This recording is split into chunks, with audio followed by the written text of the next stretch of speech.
Macam mana kita gunakan? Lidah kita gunakan untuk zikir. Subhanallah, alhamdulillah, wa la ilaha illallah, wallahu akbar. Itu amalan. Menggunakan lidah, itu menggunakan dengan zikir. Baik, yang kedua apa? Amalan juga dikira bila mana kita melakukan dengan anggota badan kita. Contoh, kita keluar pada homestay tadi, kita keluar pada rumah, bawa kereta, jalan kaki sampai ke sini, bawa apa? Bawa kereta, pahala lah tu. Menggunakan segala anggota badan kita. Kaki, tangan, mata kita nak tengok tempat benda yang baik, nak dengar benda yang baik. Semua tersebut Allah akan kira sebagai amalan. Dua dah. Nampak? Main saja pun dah kira ibadah dah. Laju sangat ke? Okey. Baik. Yang pertama menggunakan lidah. Lidah juga boleh jadi tempat untuk kita melaksanakan amalan. Yang kedua menggunakan anggota badan kita. Yang ketiga apa? Menggunakan hati kita. Jadi ulama sebut amalan yang gunakan hati ni ialah berdasarkan niat. Jadi tempat niat di hati. Tempat niat di hati. Bukan di mulut, tidak. Kalau apa? Kadang-kadang orang nak condemn, orang nak kata, apalah mazhab Syafi'i ni duk usolli. Niat tak boleh dah. Kita jawab balik. Kita melafazkan niat tersebut supaya apa? Supaya kita nak menghadirkan kepada hati. Nak bagi zikir hati sama. Kadang-kadang kita buat apa amalan tu, kita tolong orang. Itu zikir anggota badan. Kita niat hati ni, selagi sembahyang Zuhur ni. Habis sembahyang Zuhur, niat tunggu asar pula ni. Lepas sembahyang asar nak tunggu maghrib pula. Maghrib tunggu isyak. Tunggu isyak pula. Isyak tunggu subuh pula. Baru niat. Jadi sepanjang tempoh tersebut kita dapat pahala. Hanya kerana niat. Sebab tu niat ni dalam mazhab kita penting. Contoh ni. Contoh kita tak sempat sembahyang Zuhur. Contoh pukul 1:30 tadi kan. 1:30 orang ada azan. Orang azan kita ni duduk dekat masjid. Asal-asal duduk dekat masjid, tiba-tiba orang azan. Lalu kita pun keluar pergi tempat lain. Baik.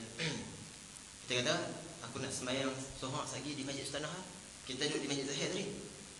Sedangkan bila mana azan, kita wajib berhenti sembahyang tu. Lalu kita bila mana kita dah baca, kita kata lagi aku nak sembahyang Zuhur di Masjid Sultanah lah. Maka kata ulama, kalau jika sekiranya daripada perjalanan Masjid Zahir sampai ke Masjid Sultanah tiba-tiba mati tengah jalan, dikira macam mana? Dikira berdasarkan niat tu. Kalau niat dia baik, maka Allah akan bangkitkan dia di akhirat nanti. Orang itu sedang menuju dalam keadaan nak pergi ke masjid. Niat saja.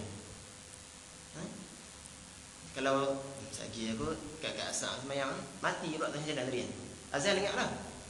Sagi ikut sembahyang kat mana-mana, jumpa masjid kat mana-mana, jumpa. Tengoklah. Mati.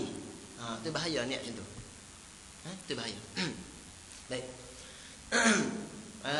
Ini disebut para ulama sufi, disebut bahawa segala anggota badan kita, hati kita semua ni, lidah kita semua ni, semuanya nak bawa kepada ingat kepada Allah Subhanahu Wa Taala. Dia akan main satu makam yang tinggi sikit. Yang keempat disebut sebagai zikir hal. Tadi zikir menggunakan lidah.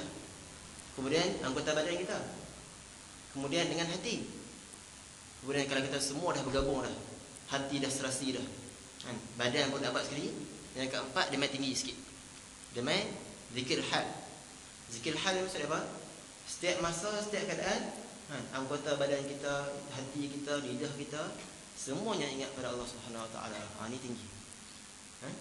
Cuma nak sampai tahap tinggi tu payah sikitlah. Yang kelebihan yang Allah bagi kepada umat Nabi Muhammad sallallahu alaihi wasallam ni apa? Niat saja dapat pahala. Dapat dah pahala. Kalau buat pula, Allah akan gandakan pula sampai 10 pahala. Beza dengan jahat. Selagi lepas sembahyang lagi, kata ustaz tu memang aku nak bagi pancit dah. Siapa suruh cakap sempoi sangat tadi? Kata pula kat kami, aku nak bagi pancit kata dia. Tak kira lagi nah.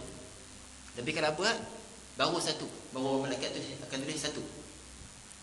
Dan sebagai ulama sebut, malaikat akan tulis apa dosa kita ni selagi mana tak cukup 6 jam sampai tahap tu. Contoh, sekarang ke apa? Sekarang ke 3 suku contoh. 3 suku. 3.20. Sekarang ni kita nak buat jahat. Dah buat dah jahat, 3.20 buat jahat. Bila ulama sebut, malaikat kata tunggu Ustaz sampai 6 jam dulu. baru malaikat belah kiri ni akan tulis. Dia ni buat salah, tulis, baru tulis satu. Tapi bila mana kita dengar macam ni, kita pula nak main-main, kan? Contoh kita tahu, malaikat nak tulis ni 6 jam nak tulis ni. Kita pergi Allah ni 3.20, 4.20, 5.20, 6.20, 7.20, 8.20, 9.20. Sebelum 9.20 ke 9 aku taubat. Tu dia buat sempuan dengan Allah Ta'ala, jangan. Tu dia main-main dengan Allah Ta'ala. Kita taubat ada dua kan? Taubat sama ada taubat nasuha ataupun taubat naqisah. Kalau taubat nasuha ni, dia kena taubat sungguh-sungguh. Jangan main-main lah. Aku buat asal tak mau buat ni, tak maaf lah, cukup last. Itu disebut sebagai taubatun nasuha. Taubat yang sebenar-benar taubat. Kalau taubat naqisah macam mana? Dia main-main je ni. Sekali nak buat pula kot, tak cukup 6 jam lagi, dan main-main dengan malaikat tu. Jangan. Kita tak tahu mana dengan malaikat. Malaikat hampuk kita lagi. Tak ada buka puasa. Baik. Nabi sebut innamal a'malu binniyat. Ada antara kelebihan kepentingan niat lagi. Contoh lagi, kalau sekarang kita puasa, beza dengan orang yang mana hari ni pun tak makan. Hari ni tak makan, kita juga tak makan. Tapi bila mana kita niat puasa, dapat pahala terus. Ni, nafas kita dapat pahala, hidup kita dapat pahala, jalan kita semua dapat pahala. Sebab apa? Sebab niat puasa. Kalau orang yang tak makan juga, tapi niat nak diet, habis sia-sia apa tu, letih dah dapat. Nampak? Beza dengan niat tu. Contoh kita bersukan. Bersukan, jogging petang-petang dan sebagainya, main badminton ke sebagainya. Kita niat main sebut, kita niat sukan untuk nak berjihad, dapat juga pahala. Setiap kita duduk kantor, bulu tangkis tu, sepak bola, duduk jogging tu, semua tu dapat pahala. Sebab kita niat nak berjihad, nak kuatkan anggota badan, nak tolong Islam lepas tu, dapat pahala.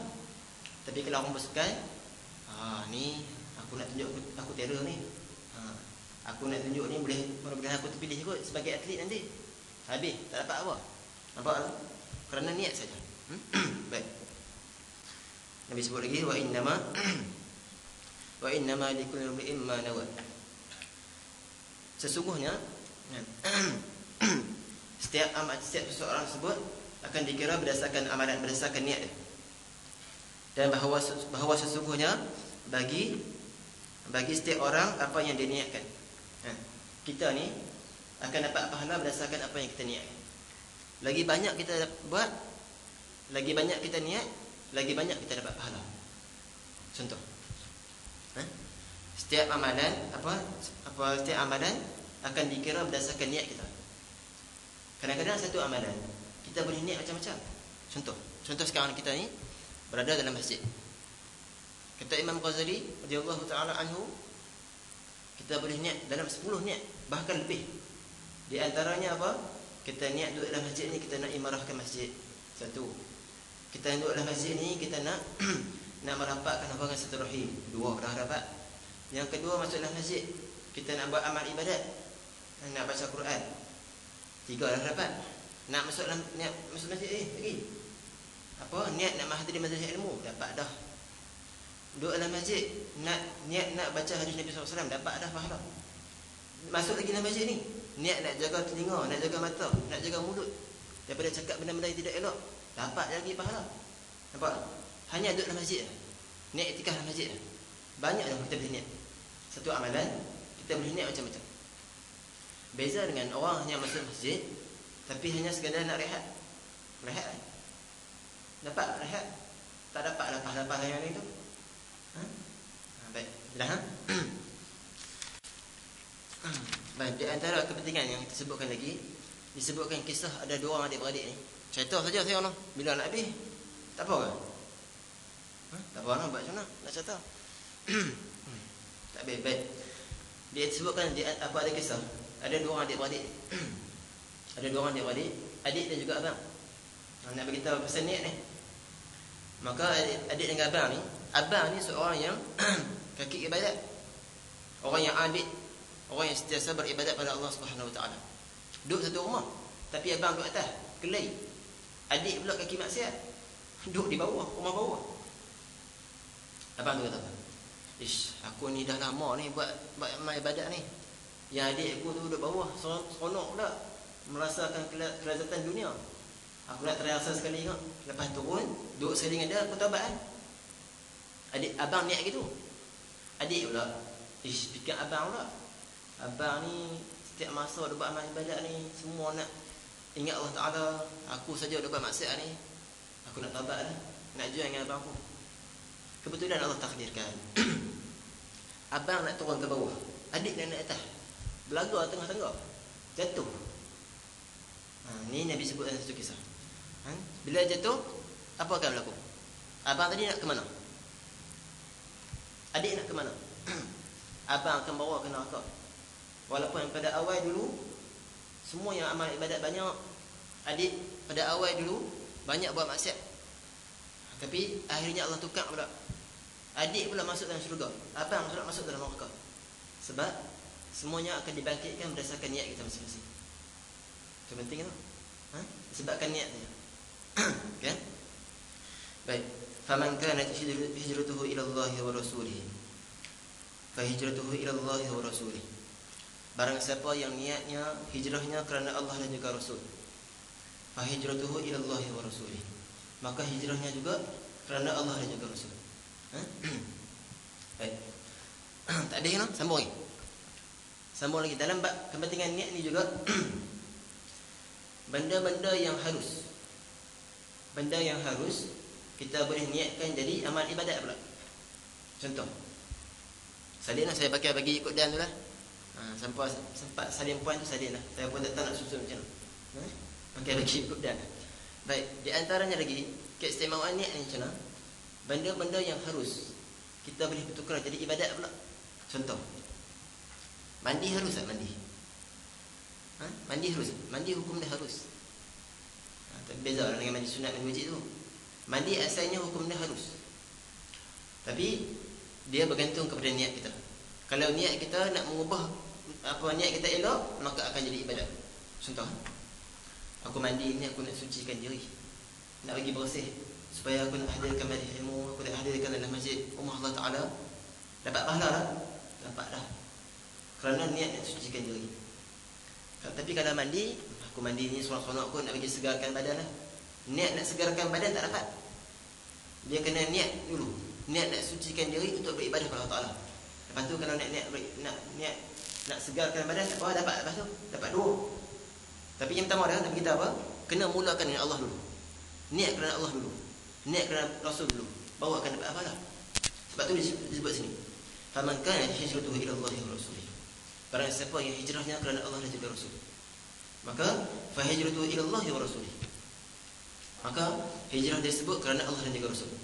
Hijrah ni contoh dululah. Contoh daripada Mekah ke Madinah dulu. Sekarang ni kita nak hijrah apa? Daripada niat kita yang benda-benda yang harus, kita nak bawa kepada niat supaya taqarrub kepada Allah Subhanahu Wa Taala. Hijrah kita tu di antara maksud hijrah. Baik, contoh lagi. Contoh lagi kalau kita makan, aku nak bagi tah badan lah. Saya tak boleh, saya kurus. Niat nak bagi tah badan, nak bagi gemuk sikit kot. Tak dapat dah pahala. Sebab tu Imam Ghazali sebut, bila mana kita makan, kita niat sebagai untuk kita nak kuatkan badan supaya kita dapat beribadat pada Allah Ta'ala. Dapat dah pahala. Itu dari segi kepentingan niat. Apa saja amalan berdasarkan niat. Baik. Faman kanat hijratuhu ila Allah wa rasulih, fa hijratuhu ila Allah wa rasulih. Baik, soalan saya nak tanya. Soalan saya nak tanya. Wa man kanat hijratuhu lidunya yusibuha aw imra'atin yankihuha, fa hijratuhu ila ma hajara ilaih. Yang kedua Nabi sebut, barang siapa yang hijrahnya kerana dunia. Wa man kanat hijratuhu lidunya yusibuha, barang siapa yang hijrahnya kerana dunia yang diinginkannya, aw imra'atin yankihuha, ataupun hijrah kerana perempuan yang ingin dikahwininya, fa hijratuhu ila ma hajara ilaih, maka hijrahnya berdasarkan apa yang dia niatkan. Soalan saya nak tanya, kenapa di atas tadi baginda Nabi SAW ulang balik dua kali? Wa man kanat hijratuhu ila Allah wa rasulih, fa hijratuhu ila Allah wa rasulih. Kenapa yang bawah tidak diulang dua kali? Kenapa Nabi tersebut wa man kana hijratuhu lidunya yusibuha aw imra'atin yankihuha fa hijratuhu ila dunya yusibuha aw imra'atin yankihuha.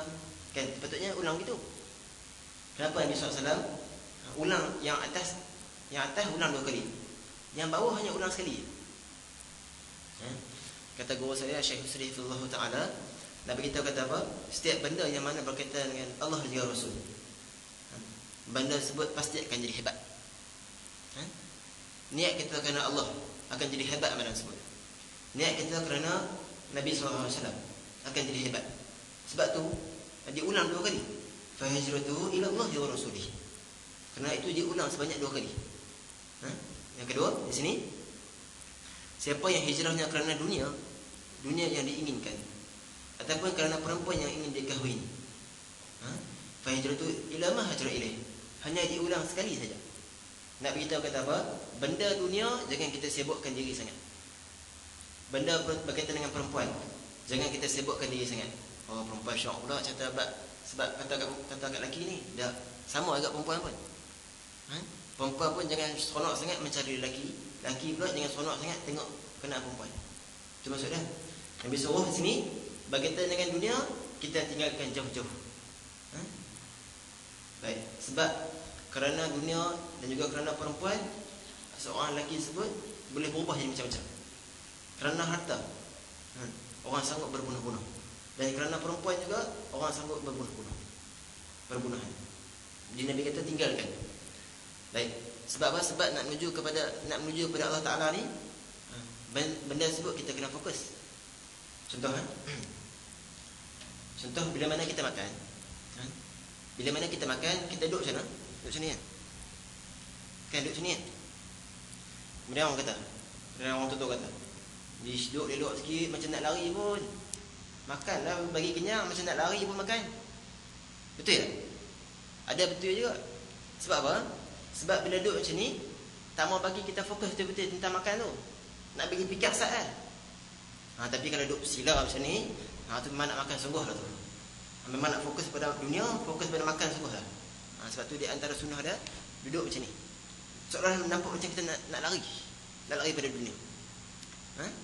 Baik, kalau zikir pula, ni yang Syekh Zainal Sri cerita lah. Zikir pula, di antara apa? Cara zikir yang paling terbaik, duduk zikir, duduk macam ni. Pegang tasbih zikir. Subhanallah, alhamdulillah, sawak ke sebagainya. Sebab apa? Sebab duduk dalam macam ni, duduk wajib dalam sembahyang. Duduk tahiyat akhir, duduk yang wajib dalam sembahyang. Jadi bila mana kita tiru benda yang wajib, seolah-olah kita akan mencari benda yang afdal. Ataupun tak mampu zikir sini, duduk macam ni. Duduk macam ni ataupun duduk macam ni tadi tu, nak bagi kita fokus lama sikit. Lama sikit. Tu cara zikir duduk, zikir. Jelas? Baik.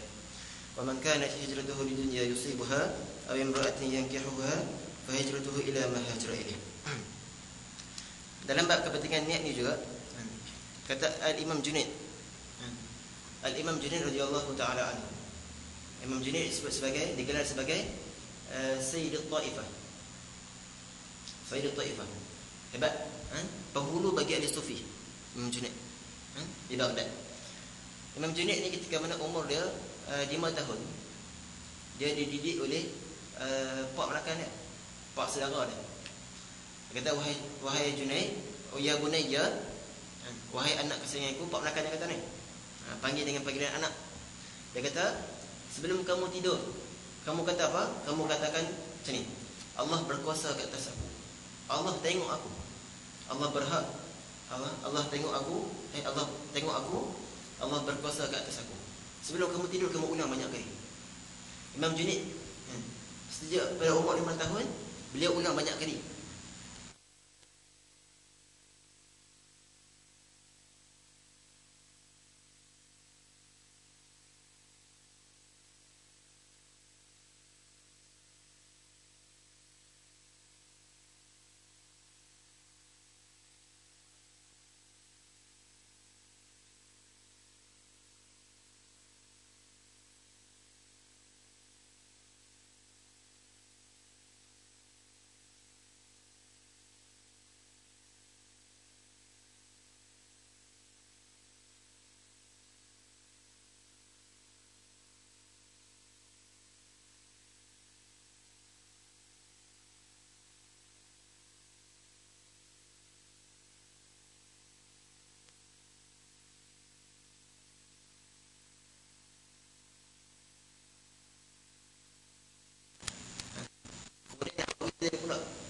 kita niat pada awal itu. Maka bila mana kita ada niat yang baik tersebut, bila mana kita ada niat yang baik, maka kata Imam Junaid, fatahallahu lahu sab'ina bab at-tawfiq.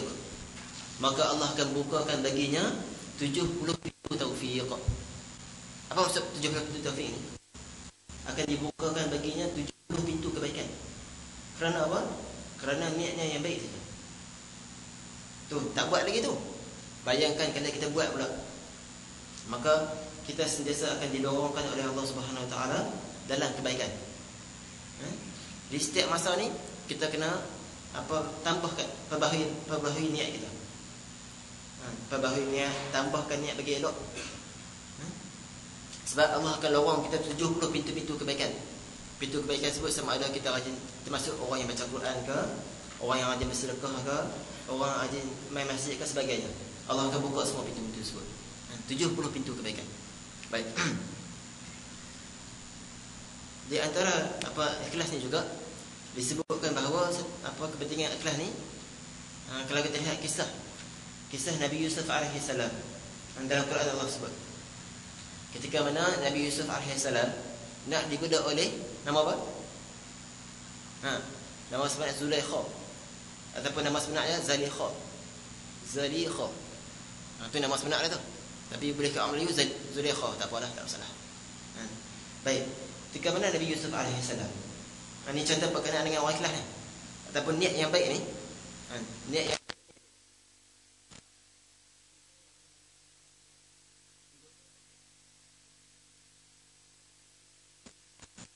digoda sampailah Sayyidina Zulaikha sebut nak potong jari dia sebagainya.